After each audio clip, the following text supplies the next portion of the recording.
Hello friends, welcome back to my channel. আমার আরও একটি নতুন ব্লগে তোমাদেরকে অনেক অনেক ওয়েলকাম। আশা করছি তোমরা সবাই সুস্থ আছো, ভালো আছো, আর আমরাও খুব ভালো আছি। আর এরকম রাস্তায় আমাদের দুজনকে দেখে খুব অবাক হচ্ছে, তাই না? তো ভাই একটু আগে আমাদেরকে বাইপাসে ছেড়ে দিয়ে গেল। এখন আমরা যাব হাওড়া, আর যাচ্ছি শ্বশুর বাড়িতে। তো অনেক দিন হয়েছিল বাপের বাড়ি এসেছি। আজ আমি আমার বাপের বাড়ি থেকে সকাল সকাল শ্বশুর বাড়ি রওনা দিলাম। আর সঙ্গে আমার দিদির মেয়েটাকে নিয়ে যাচ্ছি। ও তো এবছর মাধ্যমিক দিল, সেই কারণে কদিনের জন্য আমাদের বাড়ি বেড়াতে যাচ্ছে। জানো তো, মেয়েদের কাছে বাপের বাড়ি মানেই হচ্ছে একটা ইমোশনের জায়গা।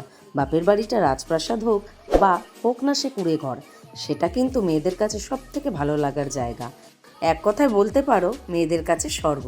তবে একটা টাইমের পর সেই বাড়িতে আর থাকা হয় না, সেই থাকতে হয় তার শ্বশুর বাড়িতে গিয়ে। সেখানে তুমি ভালো থাকো বা খারাপ থাকো, সেটাকেই কিন্তু মানিয়ে গুছিয়ে চলতে হয়। আজ বাপের বাড়ি থেকে চলে আসার পর অনেক কথাই তোমাদের সাথে শেয়ার করে ফেললাম। মনটা কিন্তু বড্ড খারাপ। অনেক দিন পরে বাপের বাড়ি এসেছিলাম। বাড়িতে তো সম্পূর্ণ কাজটা এখনও শেষ করতে পারিনি। তোমরা তো জানো, ঘর ভাঙলে, ঘরকে আবার নতুন করে করলে অনেকটা টাইম দিতে হয় সেখানে।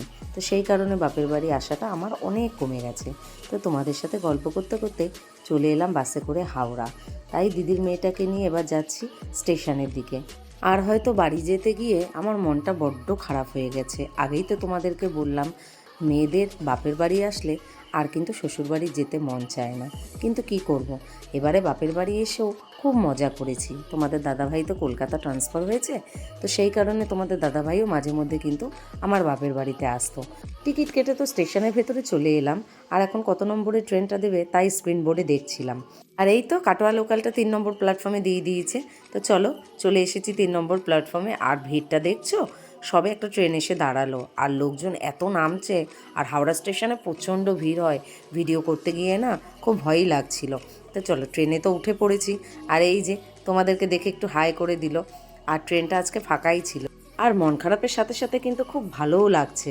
এতদিন যখনই যেতাম আসতাম আমাকে একা একা জার্নিটা করতে হতো, প্রায় 3 থেকে 4 ঘন্টার জার্নি। কিন্তু দেখো, সঙ্গে আমার মেয়েটাও রয়েছে। আজকে কিন্তু আমার আর মনটা সেইভাবে খারাপ হচ্ছে না। ট্রেনে যেতাম আর ভাবতাম যদি কেউ পাশে থাকে, গল্প করতে করতে যেতে খুব ভালো লাগে। তো 3 থেকে 4-5 ঘন্টার রাস্তা, তো খুব কষ্টই হয়, একভাবে ট্রেনে বসে থাকতে হয়। আর আজ দিদির মেয়ে যেহেতু সঙ্গে যাচ্ছে, আমার কিন্তু আজকে খুবই আনন্দ হচ্ছে। সামনে তো কিছুদিন পরেই দোল, তো সেই কারণে মায়াপুর নবদ্বীপে যাওয়ার জন্য প্রচুর ভিড় স্টেশনে। আর লোকজনও উঠে পড়েছে, আর এখন ট্রেন ছাড়ারও টাইম হয়ে গেছে। তো চলো, এবার 3 থেকে 4 ঘন্টার জার্নি এইভাবেই পার করি। আর তোমাদের সাথে কথা বলতে বলতে ট্রেনটা কিন্তু ছেড়েই দিয়েছে। তো চলো, এখন তো প্রায় ফাঁকাই রয়েছে ট্রেনটা। এবার আস্তে আস্তে অন্যান্য প্ল্যাটফর্ম থেকে লোকজন উঠবে। তো এইভাবে গল্প করতে করতেই তোমাদের সাথে বাড়ি অবধি চলে যাব। আর বাড়িতে শাশুড়ি মা আছেন একা। তো অনেক দিনই আমি কিন্তু বাপের বাড়িতে এসেছিলাম, ঠিকভাবে তোমাদের সাথে আমি ভিডিও শেয়ার করে উঠতে পারিনি। জানো তো, বাপের বাড়ি আসার আমার কোনো কিন্তু প্ল্যানই ছিল না। তো হুট করে তোমাদের দাদাভাই 2-3 দিনের ছুটিতে বাড়িতে আসাতে তাই হঠাৎ করে প্রোগ্রাম হয়ে গেল যে বাপের বাড়ি বেড়াতে আসবো। তাই তো কিছু না জানিয়ে না বলেই চলে এলাম। আমি ভিডিওও করিনি যে তোমাদেরকে একটু শেয়ার করব। আর ট্রেন তো তার গতিতে চলবেই, আর আমিও আমার গন্তব্যস্থলে পৌঁছে যাব। তো এইভাবেই একটু একটু করে যাই, আর তোমাদের সাথে সব কিছুই শেয়ার করব। আর তোমাদের সাথে গল্প করতে করতে কিন্তু ব্যান্ডেল স্টেশনে চলে এলাম। জানো তো, যখন বাবা মাকে ছেড়ে আসি না, তখন খুব কষ্ট লাগে। আমার শ্বশুরবাড়িটা যেহেতু অনেকটা দূরে, বাপের বাড়ি গেলে না শ্বশুরবাড়ি আসতে ইচ্ছে হয় না। আগেই তো বলেছি, বাপের বাড়ি মানে মেয়েদের কাছে একটা ইমোশন। কি আর করা যাবে, আসার সময় মা বাবার মনটা খুবই খারাপ ছিল। ভাই দিদি সবারই খুব কষ্ট হচ্ছিল। আমারও জানো তো খুব কষ্ট হয় ছেড়ে আসতে। কিন্তু কি করব, বিয়ে হয়ে গেলে তো শ্বশুরবাড়ি আসতেই হবে, তাই না বলো? তো মেয়েদের জীবনটাই হয়তো এইভাবেই কাটে। আর ট্রেনে বসে বসে চারিদিকের প্রাকৃতিক দৃশ্যগুলো দেখতে দেখতে যেতে কিন্তু অসম্ভব সুন্দর লাগে। আর চারিদিকে কি সুন্দর মাঠ, তার মধ্যে ফসল লাগানো আছে, রেল লাইনের পাশে একটু একটু করে ঘরবাড়ি করা আছে। আর ট্রেনে করে যেতে যেতে এইসব জিনিস দেখতে কিন্তু খুবই ভালো লাগে। আমি যখনই যাই তোমাদের সাথে এরকম ভিডিও কিন্তু সবসময় শেয়ার করি, সেই সবগুলোই তুলে ধরার চেষ্টা করি তোমাদের কাছে।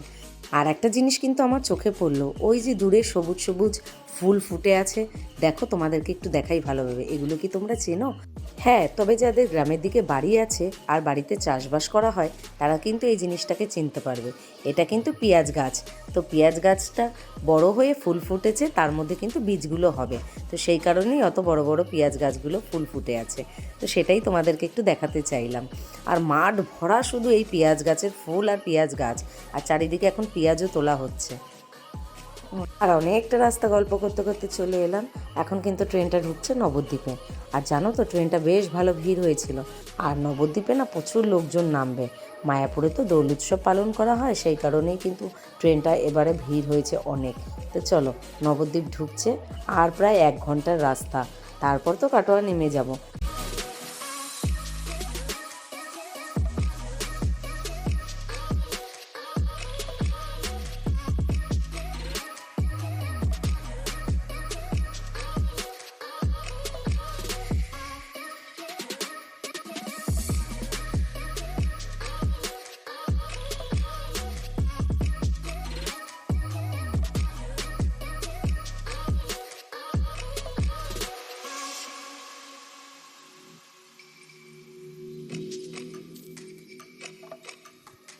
প্রায় 3 ঘন্টার জার্নি শেষ করে চলে এলাম অবশেষে কাটোয়া।